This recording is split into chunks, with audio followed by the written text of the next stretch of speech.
Umno Supreme Council members gave a thumbs up to President Datuk Seri Najib Tun Razak's opening address at the Umno General Assembly on Thursday. Najib touched on many aspects of the party's direction and vision, including the majority support he is receiving from the delegates and unity within the party. Bukan hanya kita saja ahli UMNO, tetapi mesti bersama solidariti di dalam parti komponen untuk sama-sama menjelaskan isu semasa dan mendekati akar umbi dan membuat kerja khusus untuk ke arah kerja PRU yang akan datang.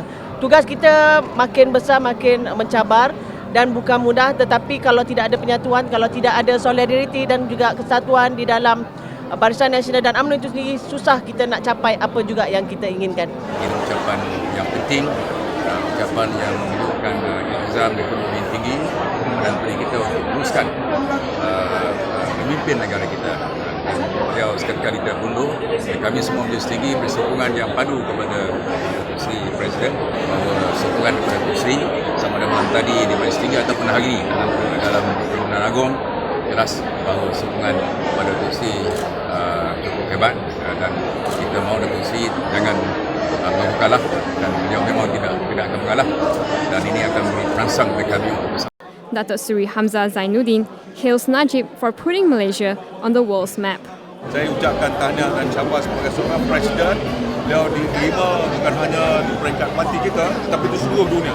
Sebab itu fakta-fakta yang telah pun dikemukakan adalah fakta yang benar, yang telah pun dianggap sebagai sesuatu yang sama-sama boleh kita banggakan. Supreme Council member and Vice President Datuk Seri Shafi Abdal, who was dropped from Najib's cabinet in July, says he and Najib have different views, but that does not mean he does not treasure unity in the party.